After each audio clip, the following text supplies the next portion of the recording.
শরৎ পূর্ণিমার নিশি নির্মল আকাশ, মন্দ মন্দ বহিতেছে মলয় বাতাস। তো বন্ধুরা, আজকে হলো বৃহস্পতিবারের সকাল কটা বাজে আমি সঠিকভাবে বলতে পারছি না। উঠে আগে কোনো দিকেই চোখ মন না দিয়ে তাড়াতাড়ি করে কাজ সেরে স্নান করে ঠাকুর ঘরে চলে এসেছি। সপ্তাহের অন্যান্য দিনগুলোর তুলনায় এই দিনটা আমার একটু যেন তাড়াহুড়োর মধ্যে কাটে, সকালটা একটু কাজের মধ্যে যায়। কাজ বলতে এটাই মাথায় কাজ করে যে আমাকে সকাল সকাল স্নান করে লক্ষ্মীর ঘট বসাতে হবে। তো বাইরের অবস্থা কি পরিবেশ চলো একবার দেখা যাক। বাইরে তো বেশ মেঘাচ্ছন্ন হয়ে রয়েছে, আর আজকে তো বৃষ্টি হচ্ছে। আজকে না, গতকাল থেকে হালকা টিপটিপিয়ে বৃষ্টি হচ্ছে, আর আকাশে বেশ মেঘও রয়েছে। ভীষণ গরম পড়েছে, একটু বৃষ্টি হওয়া খুব দরকার। আর আমি এদিকে কি করেছি জানো, কাজ এগিয়ে রাখতে ভাতটা করে নিয়েছি। সকালের কাজ করতে করতে আমি দেখলাম যদি পুজো দিয়ে ভাত করি তাহলে দেরি হয়ে যাবে, ওই জন্য ভাতটা করে চাপা দিয়ে রেখেছি। কেমন হবে ভাতটা, খুব গলে যাবে না শক্ত থাকবে আমার জানা নেই গো। আর একটু আলু চচ্চড়ি করে নেব, সেটা পরে। চলো একটা নতুন জিনিস দেখাই। আমাদের বাড়িতে পেঁপে গাছ হয়েছে, আর সেই গাছে ছোট ছোট পেঁপেও ধরেছে। এত বড় বাড়ি, এত বছর হয়ে গেছে বিয়ে হয়েছে, কোনোদিনও গাছের একটা পেঁপে খেয়ে দেখিনি। আমার খুব ইচ্ছে এই পেঁপে দুটো যাই হোক একটু বড় হয়ে এসেছে, ভগবানের কৃপায় যদি হয় তো খুবই ভালো হবে। কিরে, কি ব্যাপার? এই, ওখানে তো খুব ভালো আছিস। কোথায় আছে দেখেছ? ওই দেখো। থাক, নেমে কাজ নেই, খাবার দাবার কিছু নেই এখানে। ওখানে শুয়ে থাক, শুয়ে থাক। আর তুই এখানে কেন গাড়ির তলায়? ও ওপরে, আর তুই গাড়ির তলায়? হ্যাঁ, তুই ওপরে না গিয়ে? তো আমার জানা নেই আজকে সকালের ভাতটা কেমন হবে। ভাত বসিয়ে দিয়ে আমি কাজ টাজ করছিলাম, মনে হয় যেন শক্তই আছে জানো। যা হয়েছে হয়েছে, ম্যানেজ করে নেওয়া যাবে, তাই না? খুব ভালো হয়েছে আজকে ভাত। আর এই দেখো স্পেশালি বাটি চচ্চড়ি, এটাও যেমন তেমন ভাবেই হয়েছে। আর একটা বিশাল বড় কাজ আমার জন্য অপেক্ষা করছে, সেটা তোমাদেরকে দেখাচ্ছি, দাঁড়াও। বেশ কিছুক্ষণ আগে নেওয়া হয়েছে, এখনো বাছা হয়নি। সকালে খাবার পর্বটা মেটানো হয়নি বলে আমি এখন এই মাছটায় হাত লাগাইনি। এই মাছটায় হাত লাগালে তো ওই কাজগুলো হবে না, পিছিয়ে যাবে। তো ওই কারণে ভাবলাম সকালে সবাইকে খেতে টেতে দিই, খাওয়া হোক, তারপরে এই মাছগুলো বেছে নেবো। গঙ্গার চুনো মাছ। এই যে চিত্রগুপ্ত এখন হিসাব করছে খাতা নিয়ে। আর এখানে এই যে সকালের খাবার, লেবু আর বাটি চচ্চড়ি। চলো খেয়ে নাও, খেয়ে নাও, দিয়ে আমি আবার মাছ ভাজবো। গিন্নি গো, এই এত যে চুনো মাছ বাঁচতে কতক্ষণ টাইম লাগবে তোমার? হয়ে যাবে, কিন্তু আমি না বুঝতে পারছি না এগুলো কি মাছ। এ দেখো, এই যে মৌরলা তো না, এই যে চাঁদাও না। চাঁদা আছে দুই একটা, খুব অল্প, যেমন এটা চাঁদা, সবই একরকম। চাঁদা মাছ খেতে ভালো লাগে। একদিন বাজার থেকে শুধু চাঁদা নিয়ে এসেছিলাম, মানে অনেকটা চাঁদা ছিল, অল্প কটা পুঁটি ছিল। সে কি বলবো গো তোমাদের, ধুতে গিয়ে তো হাতের 12টা বেজেইছে, আবার খেতে গিয়ে মুখেরও পুরো হাল শেষ। প্রচুর কাটা ছিল। হ্যাঁ, দিয়ে তারপর থেকে আমি একটু মানে ওই চাঁদাটা কম নেই, খেতে বাঁচতে দুটোই অসুবিধা হয়। বস্তার নিচে জল ঠেকেছিল, নাহলে কিন্তু এমন হতো না জানো। জল পড়েছিল, অনেকগুলো চাল খারাপ হয়ে গেছে। খারাপ তো খারাপ, একদমই খারাপ। আর এগুলো থাক, এই তো চাঙড় হয়ে গেছে। নিচে জল লাগলো কি করে আমি তো এই দেখো, ভেবে পাচ্ছি না। বোতল থেকে হয়তো পড়তে পারে। এর আগের ক্ষেপেও তো চাল বস্তায় ছিল, বস্তাতেই থাকে এখন। আমি ওই বালতিটায় মশলার ডালাডুলি রাখি বলে। এ দেখো, এইভাবে চাল কুমড়োর শাক অনেক কদিন পর বানালাম। অল্প কটা মসুরির ডাল দিয়েছি, পেঁপে, চাল কুমড়ো, এটা ফোড়ন দিয়ে দেবো, 5 ফোড়ন দেবো। এটার মধ্যে একটু গাটি কচু, ঝিঙে, এগুলো হলেও ভালো হতো। প্রথমত তেমন কোনো সবজিওয়ালা আসেনি, আর দ্বিতীয়ত হচ্ছে সবজির খুব দাম। এই বৃষ্টির ফোঁটা পড়লো কি না পড়লো, একবারে আগুন হয়ে যায় সবজির দাম। যাই না তো, দেখতে তো হবে।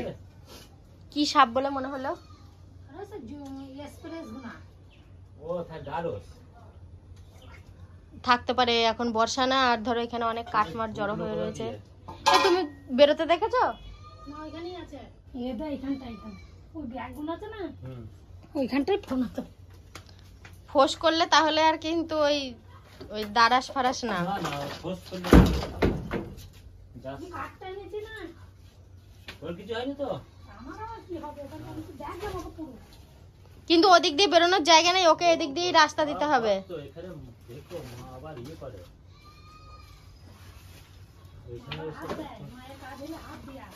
না, এসব জবর জঙ্গলে হাত দেওয়াই এখন উচিত না। বাবা এত পোড়া গন্ধ বেরোচ্ছে, কাশি উঠে গেছে। আর একটুখানি পুড়লে আর খাওয়া যেত না জানো। সোহিনী আজকে নতুন ড্রেস পরেছে, ভালো লাগছে, কিন্তু প্যান্টটা ময়লা হতে বেশি টাইম লাগবে না, একটু যখন বৃষ্টি হবে, হ্যাঁ বিকেলেই হয়ে যাবে প্যান্টটা অন্য কালার। যখন বৃষ্টি হবে একটু হাঁটাহাঁটি করবি, খুব সুন্দর কালার চলে আসবে। এই যে খাওয়া দাওয়া শেষ করলাম, এবার এটা মুছছি আর আমাদের ভিডিও চলছে। সোহিনী এটা কালকে ব্লাউজটা পরেছি নতুন, পরশুদিন কিনে এনেছিলাম, ভালো লাগছে না? ভালো লাগছে তো, বিছানার চাদরের সাথে সব ম্যাচিং হয়ে গিয়েছে তো।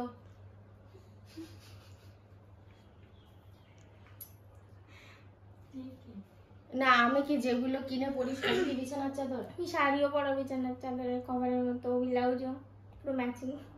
বন্ধুরা দেখো তো ব্লাউজটা, আমার গায়ের ব্লাউজটা, এটা কি বিছানার চাদর লাগছে? আমার কিছু ভালো লাগে না এবার আর। এবার কিন্তু একই কথা বলবো আমি, বিছানা পালিশের এই ওষাদটা আর তোমার বিছানাটা একই লাগছে। খারাপ লাগছে? তোমরা কমেন্টে জানিও তো। এরা শুধু সারাদিন আমাকে আর কি বলবো, মানে একটু মান নেই আমার এদের কাছে। আমি যাই করি সবই হাস্য কৌতুক হয়ে যায়। না ভালো করে মেহেন্দি পরিয়ে দেবো আজকে, দাঁড়া বিছানার চাদর বলা দেখছি। সুস্থ হাত ব্যস্ত করা। সৈনীর হাতে কাচের চুড়ি ছিল, তারপর নিজে সে চুড়িগুলো ভেঙেছে রাগ করে, সঠিক বলছি তো? দেখেছো তো? ও দিয়ে বলছে মামি চুড়িগুলো ভেঙে গলিয়ে আমি এই সবুজ নেল পলিশ বানিয়েছি, এবার থেকে এটা আমার মানে এটা ওর কাছে আর কি ওর নিয়ম, ও পরে থাকবে সবুজ নেল পলিশ পুরো শ্রাবণ মাস অব্দি পরবি তো। এরপরে গেলে এক পাতা সবুজ টিপ এনে দিস তো আমায়, সন্ধ্যাবেলায় গেলে দোকানে দিয়ে বল আমি কিন্তু মেহেন্দি পরাতে পারি না। আমি ওকে প্রথমেই বলেছি আমি কিন্তু কিচ্ছু পারি না, আমি যেমন পারবো তেমন করে দেবো। ও তাতেই খুশি, ওর কোনো বাজেট নেই। অঙ্কিতা তুই তো হাতটাকে একটু মানে বেশি রকম করে ফেলেছিস। আমার সামনে বিয়ে না, ব্রাইডাল মেহেন্দি করবো। কি আশ্চর্য। পাত্রের নামটা বলে দিস, আমি গিয়ে দেখা করে আসবো।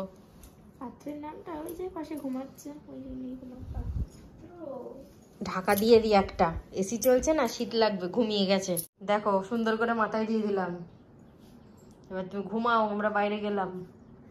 লাইটগুলো অফ করে দিয়ে যাই। শ্রাবণ মাসের বেলা সব থেকে বড় হয়, সবার মুখে শোনা, আর এটা সত্যিও। ভাদ্র মাস থেকে মনে হয় বেলা একটু একটু করে ছোট হতে থাকে। তো এত বড় বিকেলে আর কি করব, ওদের মেহেন্দি পরিয়ে দিলাম, একটু বাইরে ছিলাম, তারপরে এসে যে ঘরে শুয়েছি অমনি ঘুম চলে এসছে, দিয়ে একটু ঘুমিয়েও গিয়েছি।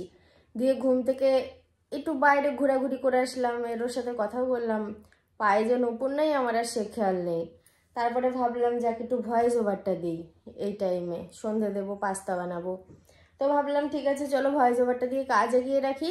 ও বাবা, দিয়ে দেখি ক্যাতার ওপর এটা পড়ে আছে। কিরকম অবস্থা আমার। আজকে যেহেতু পাস্তা রান্না করব, ঘরে অল্প কাঁচা লঙ্কা আছে, মনে হলো পিছনে তো একটা গাছ আছে, একবার শুনেছিলাম লঙ্কা হয়েছে, তারপরে দেখো বেশ কিছু লঙ্কা আমি তুলেও নিয়ে আসলাম। ঝাল হবে, কি ঝাল গন্ধ, কিনলেও এত ঝাল গন্ধ বেরোয় না। নিজেদের গাছের লঙ্কা, একটা আমি রেখে দেবো যেটা রাত্রেবেলা ভাতে টিপে খাবো। কি গো আমাকে এই খবর জানাও না কেন? তাহলে তো আমি ভাতের সাথে তুলে খেতে পারি গো। তোমাকে বলেছি সুন্দর টাটকা লঙ্কা হয়েছে দেখেছো?